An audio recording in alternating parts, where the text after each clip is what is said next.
오늘 설교 말씀을 준비하면서 여기저기 검색하다 보니까 이런 재미난 얘기 하나가 있었습니다. 남아프리카에서 다이아몬드를 이제 캐는 채굴하는 그런 광산업자가 있었습니다. 어느 날 그가 그렇게 꿈에도 그리던 다이아몬드 하나를 캐게 되었는데요, 세계 제1의 다이아몬드였습니다. 그 크기가 무려 레몬 하나 정도 되는 그런 엄청난 다이아몬드, 왕 다이아몬드였습니다. 그는 영국 사람이었는데요, 문제는 이 다이아몬드를 자기가 살고 있는 영국 런던 곳까지 어떻게 이것을 이제 안전하게 이제 이동해 가느냐, 이게 가장 큰 문제였습니다. 이미 세계 최고의 다이아몬드가 발견되었다는 소문이 퍼져나갔고, 이 다이아몬드를 노리는 그런 사람들이 상당히 많이 있었습니다. 그래서 직원 중에 가장 신이 많은 직원을 뽑아내었고, 중무장한 경호원 4명을 이제 채용을 했습니다. 그리고 안전한 금고에 넣어서 이 다이아몬드를 이제 런던으로 이제 이송을 하게 되었어요. 안전하게 런던에 도착하여서 이제 은행 금고 쪽으로 가서 다이아몬드를 담은 그 금고를 이제 열었어요. 딱 열었는데 그곳에 석탄 덩어리 하나가 딱 있는 거예요. 직원들과 경호원들이 얼마나 당황했겠습니까? 많이 당황하셨어요. 얼마나 놀랐겠어요. 그런데 광산업자는 놀라지도 않고 평온한 겁니다. 그러면서 직원들을 안심시키면서 조금만 더 기다려 보라는 것이었습니다. 며칠이 지난 뒤에 런던에 있는 이 광산업자의 책상 위에 자그마한 일반 소포 하나가 배달이 되었습니다. 그 소포는 남아프리카에서부터 왔던 그러한 소포였어요. 그 소포를 개봉했을 때 그 안에 세계 최고의 다이아몬드가 담겨 있었습니다. 이 업자가 생각한 가장 안전한 방법은 바로 평범한, 그냥 일상적인 그 소포로 이 다이아몬드를 보내는 것이었어요. 누구도 주목하지 않는 가운데. 여러분, 이 땅에 오신 우리 주 예수님은 누구도 주목하지 않았던, 어쩌면 정말 평범한 소포처럼 이 땅에 오셨습니다. 그러나 그 속에는 이 세상 그 어떤 것하고 비교할 수 없는 엄청난 보화가 담겨 있습니다. 그리고 유일한 보화가 담겨 있습니다. 오늘부터 우리는 복음서 가운데 첫 번째 책인 이 마태복음 속에서 이 보화를 캐내려고 합니다. 저와 여러분, 우리 모두가 이 마태복음이 강해되어지는 이 주일 아침이 간절히 기다려지기를 원합니다. 내 생에 엄청난 그 보화를 캐내는 그 기쁨, 그러한 갈망과 사모함을 가지고 이 예배의 자리로 나오시기를 간절히 소원합니다. 평범한 목수의 아들로 오신 예수님, 그분이 나의 유일한 구주가 되시고 하나님 되심을 발견하는 은혜의 시간이 바로 이 주일 아침이 되기를 소원합니다. 마태복음 속에 있는 그 기적이 나의 기적이 되고, 마태복음 속에서 가르쳐 주시는 그 예수님의 가르침이 나에게 주시는 교훈의 말씀으로 들려지기를, 그래서 내 삶이 변화되어지는 주일이 되기를 주님의 이름으로 축복합니다. 여러분, 신약 성경을 딱 펼치면 복음서가 한 권의 책이 아니라 4권의 책으로 펼쳐지고 있다라는 거예요. 이 4권의 책 모두 예수님의 공생의 삶과 가르침을 담고 있습니다. 그런데 요한복음을 제외한 마태, 마가, 누가복음 이 3권의 책을 우리는 공간복음서다 그렇게 부릅니다. 이 3권의 책을 공간복음서로 부르는 이유는 이 3권의 책이요, 서로 비슷한 관점에서 기록이 되어졌습니다. 또 표현하는 방법이나 단어나 문체가 아주 유사한 그런 책입니다. 그래서 이 3권의 책을 공간복음서 그렇게 부릅니다. 그런데 여러분, 예수님은 한 분이시고 가르침도 하나이시고 그분이 행하신 기적도 하나인데 왜 4권의 복음서가 필요하느냐? 라는 질문이 자연스럽게 나오지 않습니까? 아니, 한 권이면 되지. 성경 읽기도 힘든데 이 바쁜 세상에 왜 4권이나 만들어서, 그것도 읽어보면 다 비슷비슷하지 않습니까? 왜 4권이 필요하냐라는 질문을 우리는 자연스럽게 던질 수밖에 없습니다. 초대교회도 그런 질문이 있었던 것 같아요. 그래서 초대교회 당시에 마르키온이라고 하는 사람은요, 이 4복음서 가운데 진짜 복음서가 어떤 책이냐? 그래서 구약적인 율법이나 이런 건 다 빼버리고 오직 성령의 감동으로 되어진 영적인 복음서가 뭐냐? 누가복음을 뽑아내었습니다. 결국 이 마르키오는 이단으로 나중에 가요. 그 다음에 또 반대로 갔던 사람이 있습니다. 2세기에 타티안이라고 하는 교부가 있었는데, 이 4권의 책을 한 권의 책으로 만들자. 그래서 4권을 다 이렇게 편집을 했어요. 그 책을 디아테사론이라 불렀는데요, 테사론이란 말은 사라는 뜻이거든요. 디아가 무엇을 통하여 라는 뜻입니다. 그래서 디아테사론이란 말은 4권을 하나로 통한다. 그래서 4권의 복음서를 이렇게 통편집해서 관통한 복음서다, 그런 뜻이에요. 실제로 이제 문헌에 의하면 이 시리아 쪽에 있었던 교회, 안디옥을 비롯했던 이 시리아 쪽의 교회들은 이 디아테사론을 오랫동안 사용했던 기록이 남아 있습니다.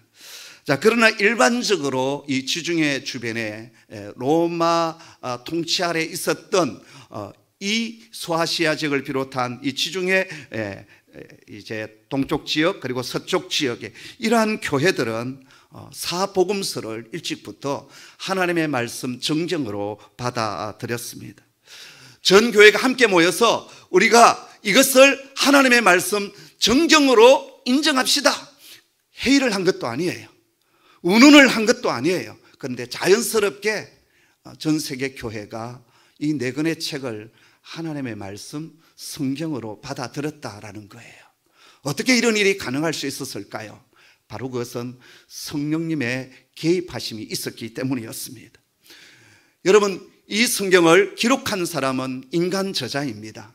그러나 그 사람을 감동시키고 성령의 영감 속에서 기록하게 하신 분, 바로 그분은 하나님이십니다. 그래서 우리는 성경을 영감설, 하나님의 그 감동으로 기록된 책, 그래서 그것을 하나님의 말씀으로 받아들이는 거거든요.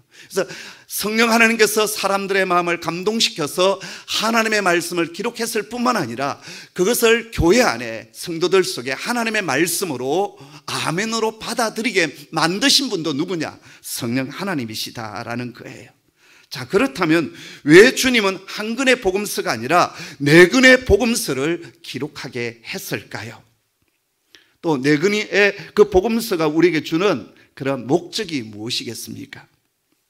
그 첫 번째 이유는 각 복음서마다 특별한 차이가 있고 독특함이 있기 때문입니다. 전하고자 하는 독특한 메시지가 마태가 다르고 마가가 다르고 누가가 다르고 요한이 달랐다라는 것입니다. 여러분, 중국집에 가면 똑같은 면 요리이고 짜장면이지만 짜장면도 여러 종류가 있지 않습니까? 그냥 짜장, 제가 좋아하는 간짜장, 그 다음에 삼선짜장, 사천짜장. 재료는 거의 비슷합니다. 면에다가 짜장이 들어갑니다. 그리고 이제 채소가 들어가고 뭐 거기에 고기가 들어가느냐, 그 다음에 해물이 들어가느냐, 여기에 따라서 삼선짜장과 그냥 간짜장이 달라져요. 여기다가 매운 고추가 팍 들어갔다 그럼 뭐가 되죠? 사천짜장이 되는 겁니다. 피자도 다양하게 있지 않습니까? 그래서 골라 먹는 재미가 있습니다. 선택할 수 있어서 좋지 않습니까? 복음서도 그렇습니다. 각각 특색이 있어요. 그리고 주시고자 하는 메시지가 초점이 다르다라는 거예요.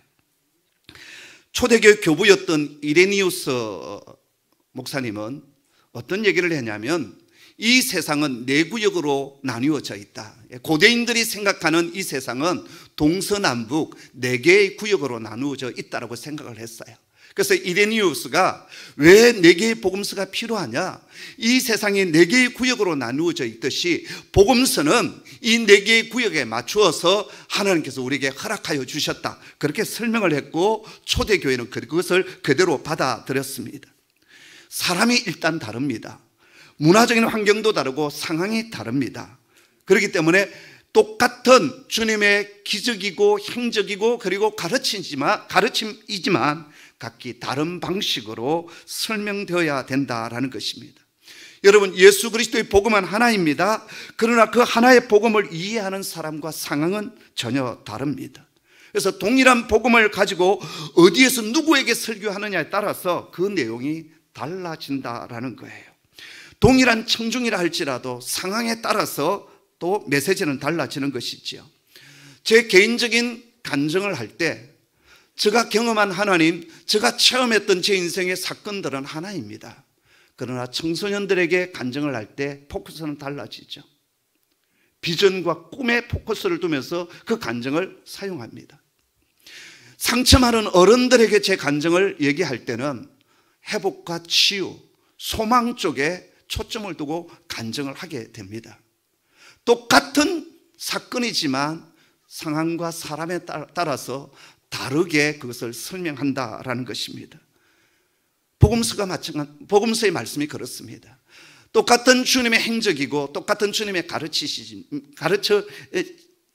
가르침이지만 그 말씀을 받는 해중이 다르고 문화적인 배경이 다르고 그리고 환경이 달랐다라는 거예요. 여러분, 복음서를 비교해 보면 마태복음이 제일 깁니다. 그리고 제일 짧은 복음서가 마가복음입니다. 그리고 누가복음은 중간입니다. 그런데 여러분, 기적에 대한 얘기는 어디가 가장 많이 있을까요? 우리는 마태복음이 가장 길기 때문에 기적에 대한 얘기가 마태복음에 제일 많이 나올 것이라고 생각하지만 아닙니다. 제일 짧은 마가복음의 기적 얘기가 가장 많이 나옵니다. 왜 그럴까요? 마가복음은 로마인들을 대상으로 쓴 복음서이기 때문에 그렇습니다. 그럼 마태복음은 어떤 내용으로 가득 차 있느냐? 예수님의 가르침, 설교 내용으로 가득 차 있습니다. 산상수훈의 말씀이 상당히 길지 않습니까? 여러분, 그 산상수훈의 말씀을 산상수훈이니까 우리 주님께서 산중에서 그냥 한 자리에서 쭉 얘기를 다 하신 것처럼 우리가 이해할 수 있는데 그렇지 않습니다. 다른 복음서를 읽어보면 주님은 여행하는 단락 속에서 하셨던 그 말씀을 마태는 한 곳에 다 집약적으로 산상수훈이라고 하는 그러한 카테고리 안에서 말씀을 하고 있습니다. 비유의 말씀도 각기 다른 장소에서 하셨던 그 말씀을 한 자리에 모아놓고 있습니다. 어떤 의도가 있었던 것 아니겠습니까? 우리는 마태복음을 이제 읽어가면서 그러한 마태가 전하고자 하는 그 의도와 목적을 우리가 찾아내어야 될 것입니다. 마태는 예수님의 가르침이 중요했습니다. 그래서 예수님의 가르침에 초점을 두면서 마태복음을 기록해 나가고 있습니다. 예수님의 족보를 봐도 그래요. 마태복음에서 예수님의 족보는 아브라함부터 시작해서 밑으로 쭉 내려옵니다. 그런데 누가복음에서는 예수님으로부터 위쪽으로 올라가는 족보 기술을 취하고 있습니다. 그리고 이 족보를 살펴보면 마태복음과 누가복음의 예수님의 족보 가운데 다윗까지는 똑같은 이름이 쭉 흘러와요. 그런데 다윗 이후부터 이름이 완전히 달라집니다. 다윗의 아들은 솔로몬으로 기록되어 있어요, 마태복음에서는. 그런데 누가복음에서는 나단이라고 하는 사람이 이 다윗의 아들로 나오고 있습니다. 그리고 그 이후부터는 전혀 다른 족보가 쭉 흘러나오고 있어요.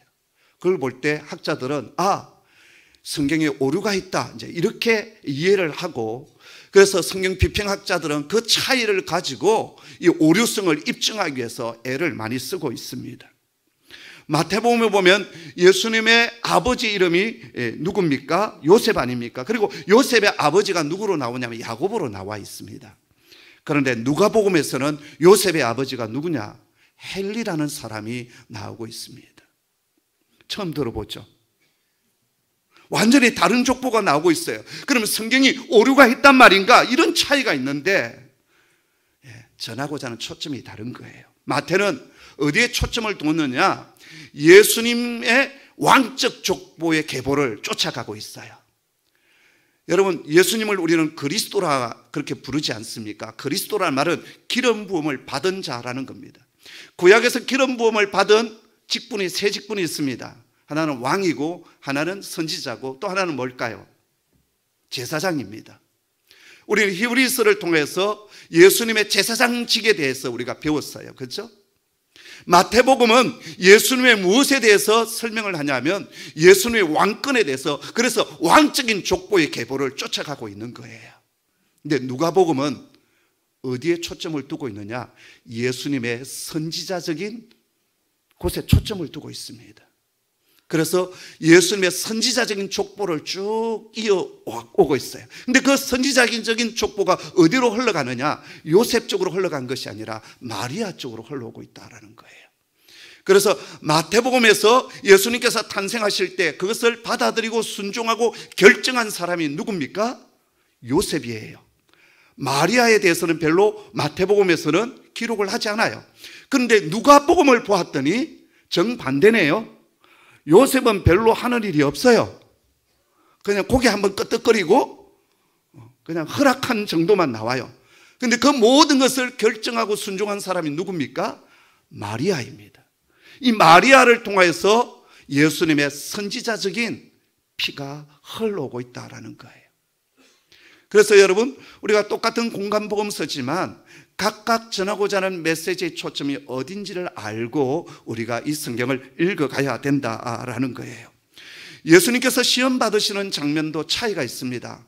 마태복음에서 보면 첫 번째 시험이 뭐였습니까? 이 돌덩이를 떡덩이 되게 하라는 것이었고, 두 번째 시험이 뭐였습니까? 성전 높은 곳에 올라가서 뛰어내리라. 그러면 하나님께서 너를 바쳐줄 것이다.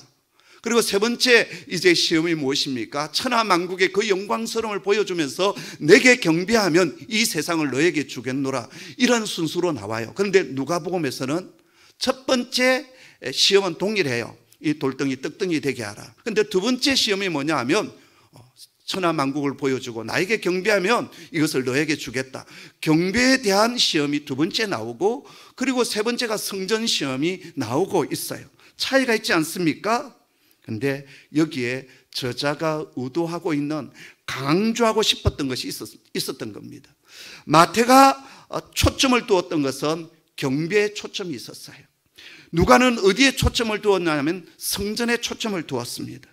마태는 이 세상의 모든 권세가 누구에게 있느냐? 주님에게 있다라는 거예요. 그래서 여러분, 마태복음 28장 19절에 20절에 이제 제자를 삼으라고 말씀하시면서 주님께서 하셨던 말씀이 무엇입니까? 하늘과 땅의 모든 권세가 내게 주어졌다라고 말씀하십니다. 하늘과 땅의 권세가 사단에게 있는 것이 아니라 누구에게 있다고요? 주님에게 있다라는 거예요. 이 세상의 권력자들과 통치자들에게 있는 것이 아니라 우리 주 예수 그리스도에게 하늘과 이 땅을 통치하는 권세가 주어져 있다라는 거예요. 그렇기 때문에 너희는 누구에게 경배하라? 예수님을 경배하고 그분을 찬양하고 그 권세 앞에 순종하고 그분의 말씀을 받아들이라. 이것이 마태복음이 전하고자 하는 메시지의 초점입니다. 근데 누가는 어땠을까요? 성전이 중요했던 겁니다. 그래서 누가복음을 읽어보면 성전에 대한 얘기가 많이 나옵니다. 12살 때, 예수님께서 12살 때 성전에 올라가시지 않습니까? 마태복음에는 없어요. 그럼 왜 누가는 이 성전에 초점을 두고 있느냐? 바로 그것은 참된 성전, 진정 하나님이 원하시는 성전은 눈에 보이는 성전이 아니다라는 겁니다. 몸으로 오신 성전, 예수 그리스도가 참 성전이고, 예수 그리스도를 영접하는 자, 그 사람의 심령 속에 하나님의 성전이 임하고 있다. 바로 이것을 증거하고 있는 겁니다. 여러분, 공간복음에서 예수님은 예루살렘에 몇 번 올라간 것으로 기록하고 있을까요? 한 번 정도 올라간 것으로 기록하고 있습니다. 그런데 요한복음에 보면 절기를 따라 한 3번 정도, 그러니까 한 3번 이상은 예수님께서 예루살렘에 올라간 것으로 되어 있습니다. 근데 왜 마태복음을 비롯한 공간복음서에서 예수님께서 한 번 정도밖에 올라가지 않는 것으로 기록하고 있을까요? 공간복음서의 저자들은 예수님의 사역을 아주 단순화시킵니다. 그리고 어떤 목적에 따라서 예수님의 사역을 배치를 시켜요. 기계적인 연대기로 기록을 한 것이 아니에요. 맨날 며칠 무슨 일을 하셨고 이렇게 기록하지 않았다라는 거예요. 그래서 하나의 연극으로 본다면 제3막으로 이루어져 있습니다. 제1막은 예수님의 사역의 무대가 갈릴리예요. 제3막은 뭐냐면 예수님의 사역의 무대가 예루살렘이에요. 그럼 1막과 3막 사이에 뭐가 있느냐? 예수님의 여행 단락이 있어요. 그것도 갈릴리에서 예루살렘으로 올라가는 그러한 여행 단락으로 쭉 이루어져 있습니다. 그리고 갈릴리에서 예루살렘으로 올라가는 그 목적은 무엇이냐? 바로 십자가였어요. 그래서 주님께서 가이사랴 빌립보 지역에서 사람들이 나를 누구나라고 물으시지 않습니까? 그리고 베드로가 놀라운 신앙의 고백을 한 뒤에 그때 비로소 내가 예루살렘에 올라가서 십자가 지시고 그리고 죽으실 것을 말씀을 하십니다. 그리고서 예루살렘을 향해 올라가시거든요. 마태가 주목해 보았던 것은 뭐였느냐? 또 공간복음서의 저자들이 초점을 두었던 것이 뭐였냐면 십자가였어요. 십자가에 죽으시고 우리를 위하여 제물이 되셔서 우리를 다시 하나님과 화목해 주는 그 사역을 위하여 주님은 예루살렘에 올라가십니다. 그리고 죽으시고 부활을 하십니다. 그러면서 제자된 우리 역시 주님을 따라가는 제자라고 한다면 자신을 부인하고 자기 십자가를 지고 따라가야 된다. 바로 그것이 마태가 우리에게 전하고자 했던 핵심적인 메시지입니다. 그래서 여러분, 우리가 이 복음서, 특별히 마태복음을 읽을 때 두 가지 읽기를 제안합니다. 하나는 복음서를 한 권씩 쭉 통째로 읽어가는 거예요. 보통 교회에서는 설교를 할 때 그냥 한 본문 하나만 떼내서 설교를 합니다. 그것도 큰 은혜가 있지요.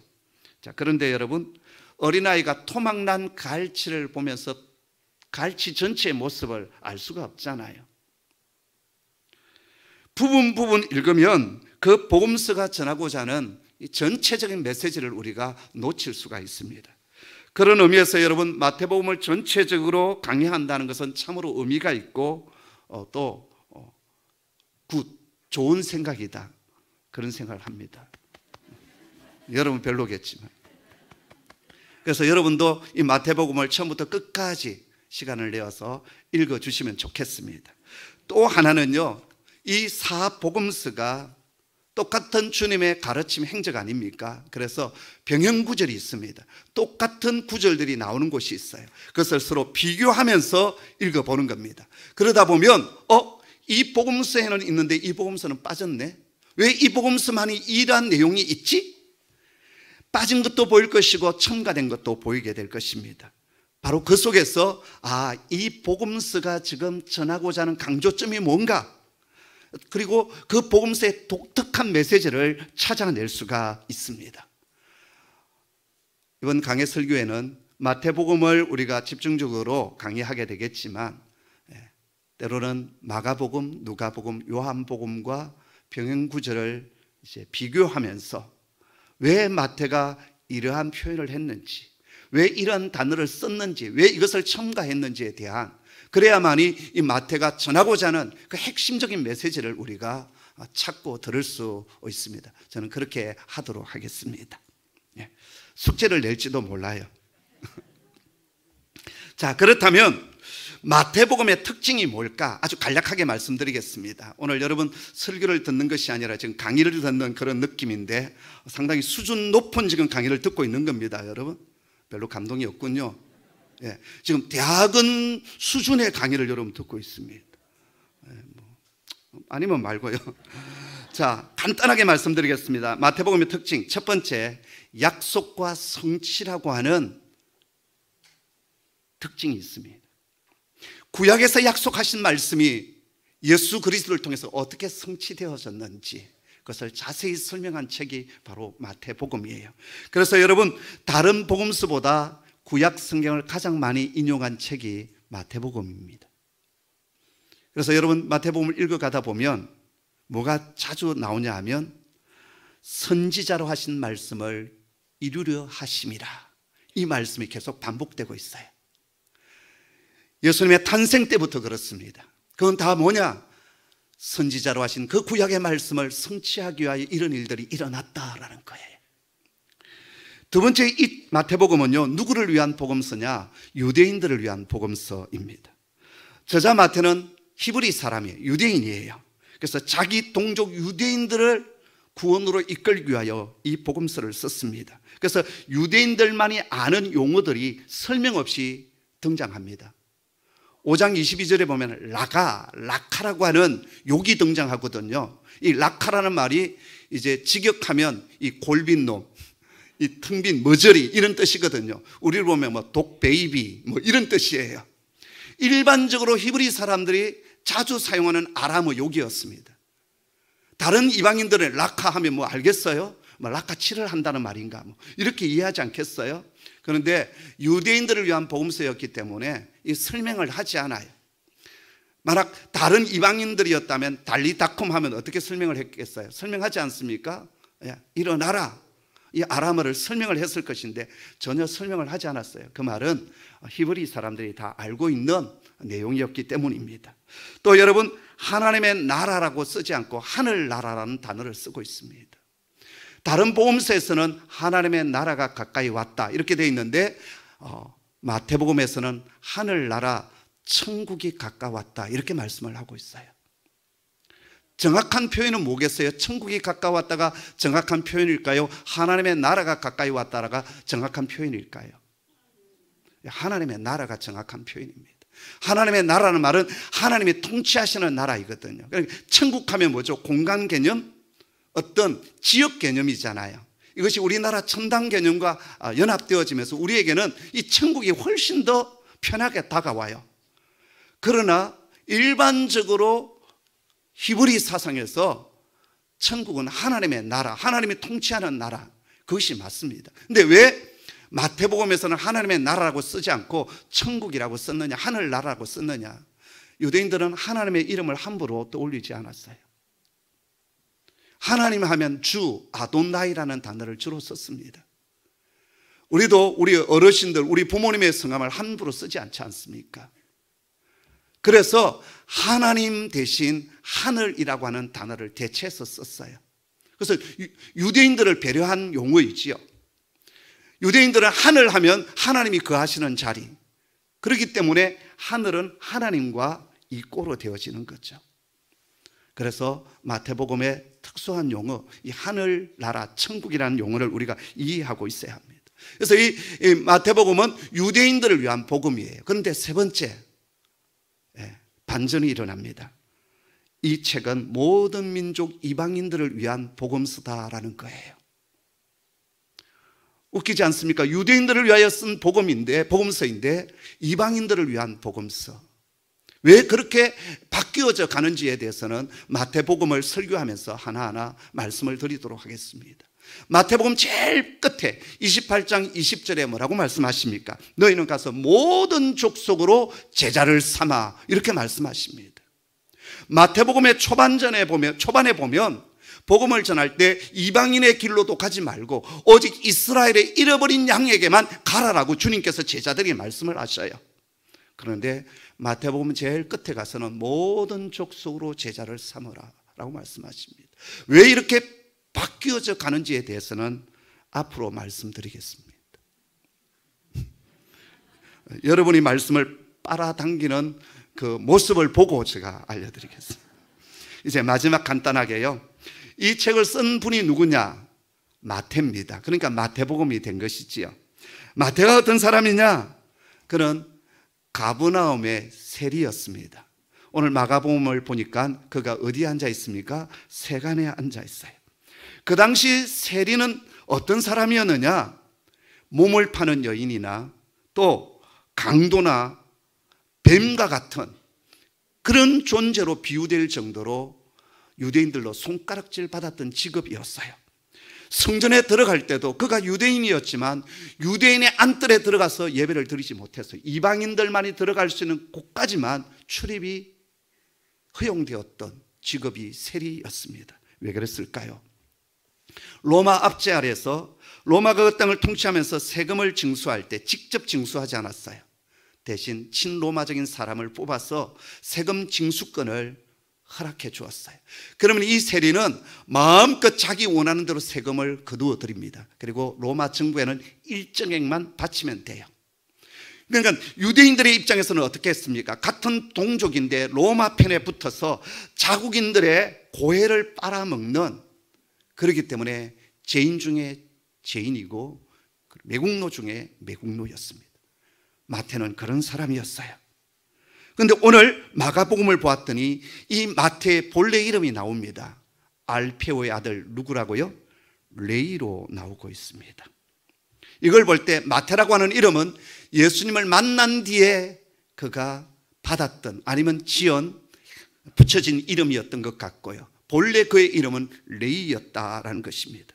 당시 이스라엘 사람들이 자녀가 태어났을 때 두 가지 패턴을 따라서 자녀의 이름을 지었습니다. 하나는 자신들의 조상 가운데 존경받는 사람의 이름을 따왔고요. 그래서 성경에 보면은 똑같은 이름이 계속 반복하여 나오잖아요. 그게 뭐냐면 조상들의 이름을 그냥 따오는 거예요. 어떤 때는 할아버지 이름, 어떤 때는 아버지 이름을 그대로 가져가기도 합니다. 또 하나는 존경받을 사람, 정말 그런 사람의 이름을 그대로 따왔습니다. 레이라는 이름을 그가 가졌던 것을 볼 때 그의 부모님은 아마 조상들의 이름 중에 가장 존경받는 레이를 따온 것 같고, 아니면 정말 레이처럼 영적 제사장이 되라고 하는, 영적인 사람이 되라고 하는 그런 뜻에서 레이라는 이름을 지어주었던 것 같습니다. 여러분, 구약에서 레이는 어떤 사람이었습니까?